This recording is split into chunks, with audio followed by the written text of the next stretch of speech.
الله الرحمن الرحيم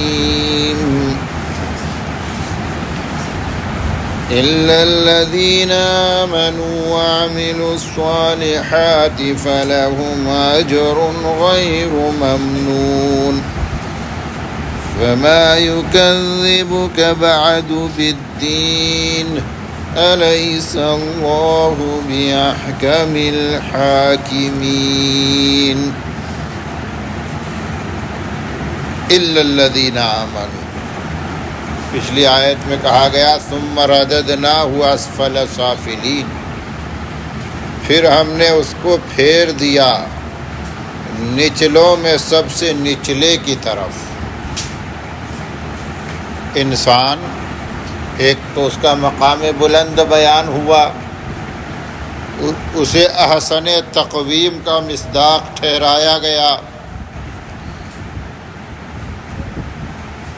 دوسرا جو اس کا کی جو پست سطح ہے، بالکل ڈاؤن سطح،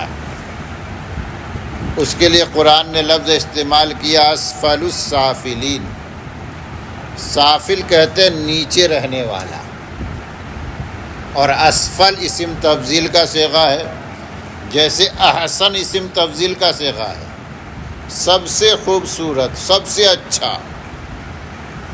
اسفل کا معنی ہوگا سب سے نیچے، نچلوں میں سب سے نیچے.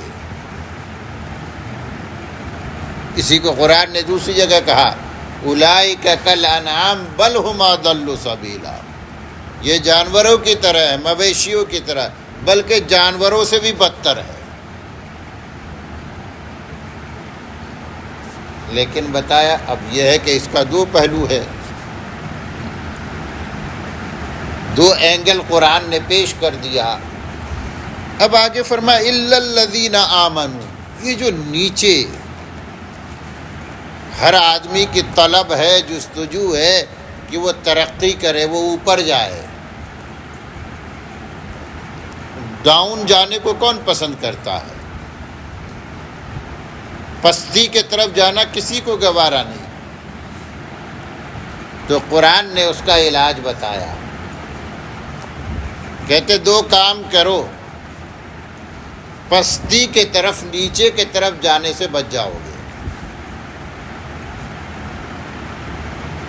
اس کا مطلب یہ ہوا، یہ جو کہتے ہیں نا ایمان گھٹتا بڑھتا رہتا ہے ہمارا، ابھی ایمان کی بات آ رہی ہے کہ انسان ایسا ہے کہ اس کو اوپر چڑھنا ہے تو اللہ تبارک و تعالیٰ نے کوئی آٹومیٹک سسٹم اس کو نہیں دیا ہے کہ یہ بٹن دبا کر انسانیت کے معراج کو پہنچ جائے گا. اللہ تبارک و تعالیٰ نے انسانوں کو، دیکھیے، اس کے لیے ایک تو اونچائی کا ایک مرکز اسے دے دیا گیا، کچھ نمونے، کچھ سیمپلز اس کے پاس رکھ دیے گئے کہ دیکھو یہ محمد الرسول اللہ صلی اللہ علیہ وسلم ہے، یہ عیسیٰ علیہ السلام ہے، یہ موسیٰ علیہ السلام ہے، یہ نوح علیہ السلام ہے. 4 نمونوں کا تذکرہ آیا تھا کہ تمہارے لیے یہ آئیڈیل ہے، کوشش کرو اور اس درجے تک پہنچنے کی کوشش کرو، اس درجے تک پہنچنے کی کوشش کرو. اگرچہ ہم اس درجے تک نہیں پہنچ سکتے کیونکہ ان کو جو مقام نبوت میں وہ فائز کیے گئے یہ تو وہبی ہے، گاڈ گفٹیڈ ہے، لیکن بہرحال وہ تمہارے لیے نمونہ ہے، تمہیں انہی کو فالو کرنا ہے. لقد کان لکم فی رسول اللہ اسوۃ حسنہ، تحقیق تمہارے لیے اللہ کے رسول میں بہترین نمونہ ہے. کیا فرمایا؟ حالانکہ ہم میں سے کوئی رسول اللہ کے درجے کو نہیں پہنچ سکتا، لیکن ہمارے لیے کیا کہا گیا کہ نمونہ کون ہے؟ رسول اللہ صلی اللہ علیہ وسلم. ایک رکھ دیا گیا۔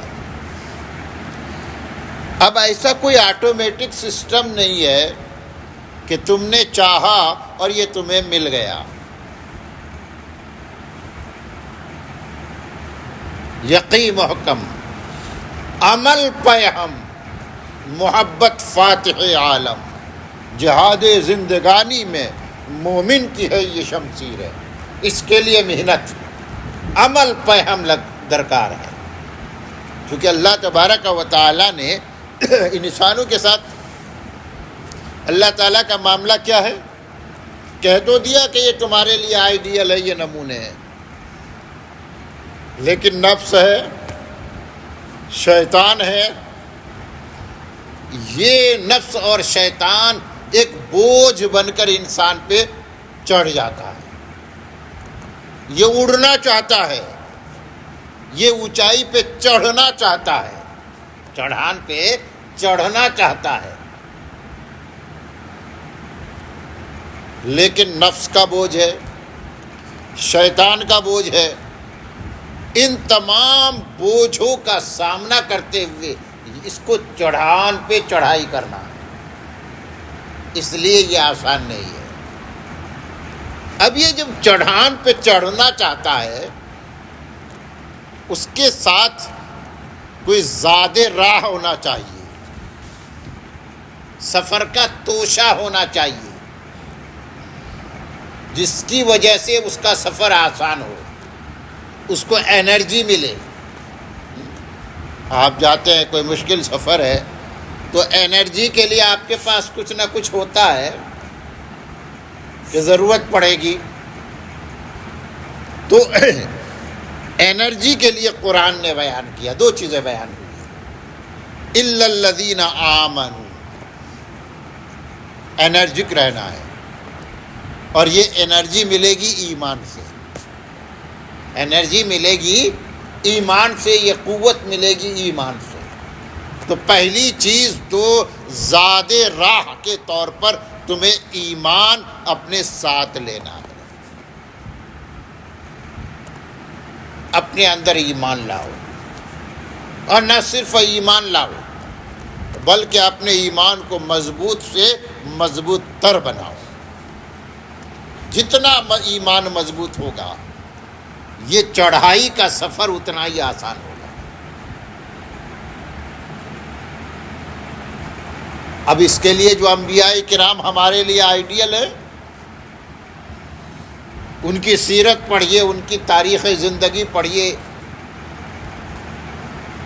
تو ان کی زندگی میں تو مصائب بہت ہے،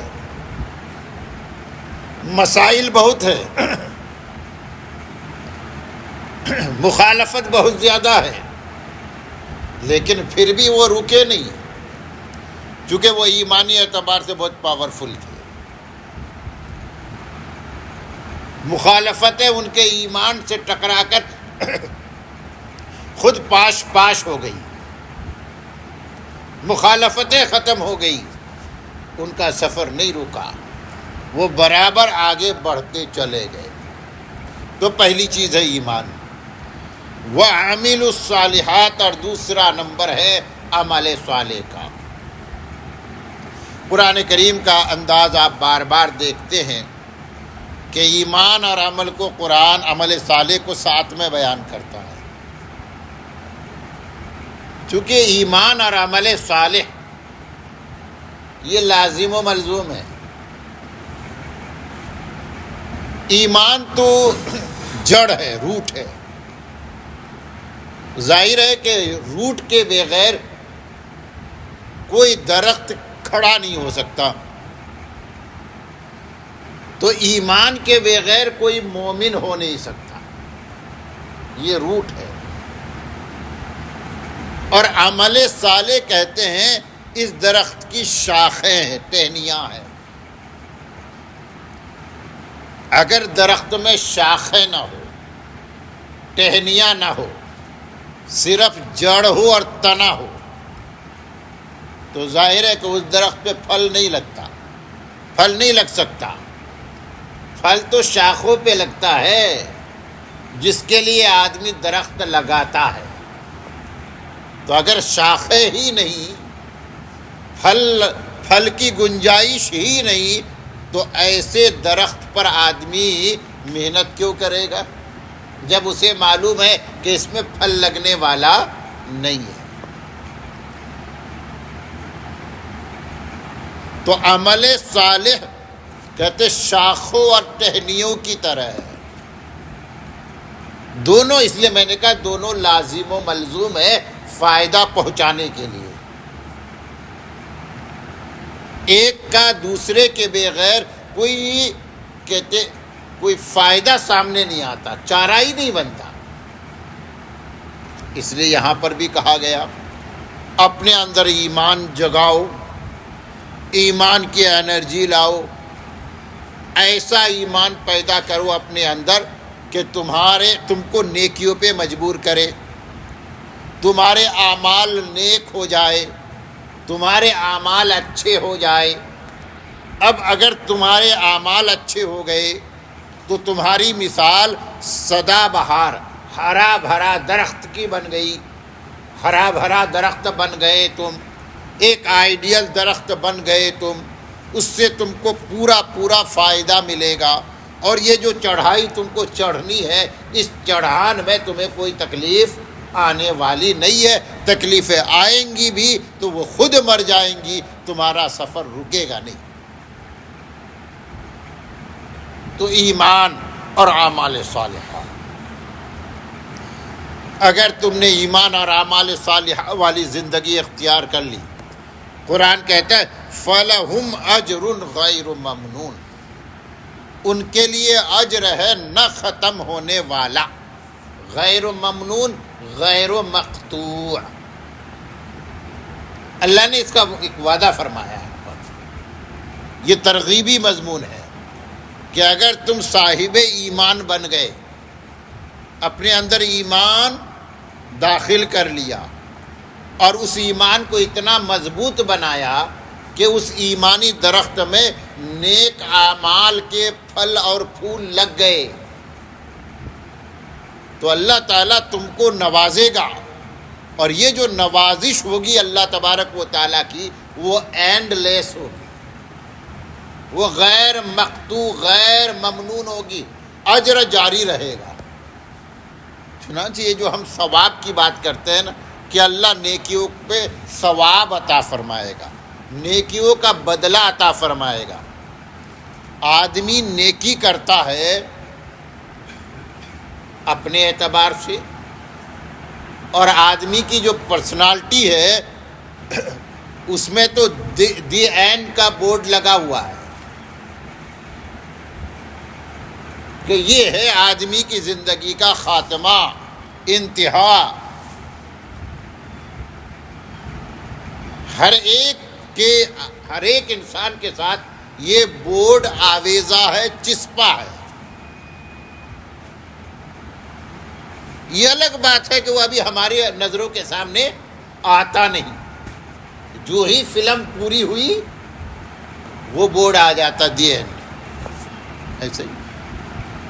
تو ہر ایک کا ایک بورڈ تیار ہے دی اینڈ کا، یہ انسان کی زندگی کی انتہا ہے۔ تو انسان اعمال اپنی ہی زندگی میں کرے گا۔ اگر میں نے نمازیں پڑھی ہے تو جب تک میری زندگی ہے میری نمازوں کا سلسلہ ہے، زندگی ختم نمازوں کا سلسلہ ختم۔ لیکن عجیب بات ہے، یہ اللہ کی کرم نوازی ہے، یوں کہیے ذرہ نوازی ہے کہ ہم نیکیاں کرتے ہیں گن کر کہ اتنی ہماری نیکیاں ہوئی، گن کر ہم گنے یا نہ گنے لیکن عمل ہمارا گنا جاتا ہے، کیونکہ ہماری زندگی کی ہر سانس گنی جاتی ہے، ہماری زندگی کا ہر لمحہ گنا جاتا ہے، تو ہمارا عمل کیوں نہیں گنا جائے گا؟ جب دی اینڈ کا بورڈ لگا تو میزان سامنے آ گیا کہ اس شخص نے اپنی زندگی میں اتنی نمازیں پڑھی ہے، اتنے روزے رکھے ہیں، اتنے حج کیا، اتنی زکاتیں دی ہے، سب کا ٹوٹل آ جاتا ہے۔ اب اللہ تبارک و تعالیٰ کے اجر دینے کی باری ہے کہ اللہ تعالیٰ بدلہ دے گا. تو اللہ کا بدلہ بھی کیسا ہونا چاہیے؟ گنتی میں ہونا چاہیے، گنتی میں ہونا چاہیے. لیکن اللہ کا بدلہ حقیقت میں وہ گنتی میں نہیں ہے. کیسے؟ ایک تو ہماری نیکیوں کا بدلہ جنت ہے. اللہ نے کیا رکھا ہے؟ جنت. ہم اپنے ایمان اور اعمال کی وجہ سے انشاءاللہ جنت میں جائیں گے. ایمان اور اعمال کی وجہ سے اللہ کی رحمت ملے گی اور اللہ کی رحمت سے ہم جنت میں پہنچ جائیں گے انشاءاللہ. تو جنت میں کب تک رہیں گے؟ ہمیشہ ہمیشہ کے لیے. جنت کی نعمتیں کتنی استعمال کریں گے کہ کوئی گنتی نہیں ہے. فراغت کے ساتھ بے حساب استعمال کریں گے تو جنت میں تو حساب ہے ہی نہیں. نہ زندگی کا حساب ہے، نہ نعمتوں کا حساب ہے. وہ سب بے حساب ہے، بے حساب ہے. تو ہماری حساب والی نیکیوں کا اللہ بدلہ بغیر حساب والی نعمتوں کے ساتھ عطا فرمائے گا. ایک تو یہ بات ہے. دوسری بات یہ ہے کہ دیکھیے اللہ تعالیٰ کا کس قدر احسان ہے. صحیح احادیث مبارکہ اس موضوع پہ ہمیں ملتی ہے، جن احادیث مبارکہ سے صاف اور صریح طور پر پتہ چلتا ہے کہ انسان تندرستی کی حالت میں، صحت کی حالت میں، جوانی کی حالت میں جن نیکیوں کا معمول بناتا ہے. فار ایگزامپل اس نے معمول بنایا تہجد کی نماز پڑھنے کی. جب تک صحت رہی، تندرستی رہی، وہ پابندی کے ساتھ تہجد کی نماز پڑھتا رہا. اب بڑھاپا، بیماری آ گئی یا بڑھاپا آ گیا، کمزوری لاحق ہو گئی. اب کمزوری کی وجہ سے بستر سے اٹھا نہیں جاتا ہے. اب تہجد کی نماز نہیں پڑھی جاتی ہے. اللہ تبارک و تعالیٰ کی کرم دیکھیے. بغیر اللہ تعالیٰ فرشتے کو حکم دیتا ہے کہ جس طرح تم نے اس کے پڑھنے پر اس کا ثواب لکھا ہے، بغیر پڑھے اس کا ثواب جاری رکھنا. عمل ختم ہو گیا، اجر ختم نہیں ہوا. اس لیے کہتے ہیں کہ جب کوئی نیکی کرے تو آدمی موت تک کی نیت کرے. اب وہ عمل نہیں کر رہا ہے لیکن اس کی نیت تو ہے نا کہ اگر اللہ نے صحت دی تو اب تک پڑھتا تھا، اب بھی پڑھوں گا، پھر پڑھوں گا، پھر شروع کروں گا. کہتے ہیں پہلے تو اس کا عمل دیکھا جاتا تھا کہ کس طرح کیا ہے، کس طرح پڑھا ہے. عمل کی کوالٹی چیک ہوتی تھی. اور اب جب کہ وہ عمل کر نہیں سکتا، بغیر کیے اس کو ملنا ہے، تو عمل کی کوالٹی بھی چیک نہیں ہوگی. اب صرف نیت کی کوالٹی چیک ہوگی. اب نیت تو بہتر ہو ہی سکتی ہے. اس لیے کہا گیا نیت المؤمن خیر من عملہ، کہ مومن کی نیت اس کے عمل سے بہتر ہے. کہ یہاں پر اپنے حسن نیت کی وجہ سے بہترین عمل کا ثواب مل رہا ہے. اب جو اسے تہجد کی نماز کا ثواب ملے گا، کون سی تہجد کی نماز کا؟ مقبول تہجد کی نماز کا. یہ ہو سکتا ہے کہ کوئی آدمی اٹھ کر تہجد کی نماز پڑھے لیکن اس کی نماز اس کے منہ پہ مار دی جائے، اس میں خلوص اخلاص دکھاوا آ جائے، کچھ ایسی بات ہو جائے. عمل باطل بھی تو ہوتا ہے نا. اسی لیے تو فرمایا اپنی نیکیوں کو خراب مت کرو، لا تبطلوا اعمال. لیکن یہاں پر تو عمل کی نوبت ہی نہیں آئی کہ عمل خراب ہوگا. وہ تو اللہ اپنی طرف سے عطا فرمائے گا. تو اللہ جو عمل عطا فرمائے گا خود کے طرف سے کہ یہ میرے طرف سے لکھ لو، تو وہ تو اچھا عمل ہی لکھے گا نا اللہ. یہ ہے اجر، یہ ہے ثواب، یہ ہے اجر غیر ممنون. تو اللہ تعالیٰ نے ارشاد فرمایا الا الذین آمنوا، مگر وہ جو ایمان لائے، وعاملوا الصالحات اور نیک اعمال کیے فلہم اجر پس ان کے لیے بدلہ ہے غیر ممنون نہ ختم ہونے والا. اللہ تعالیٰ ایسا نہ ختم ہونے والا بدلہ ہم سب کو عطا فرمائے.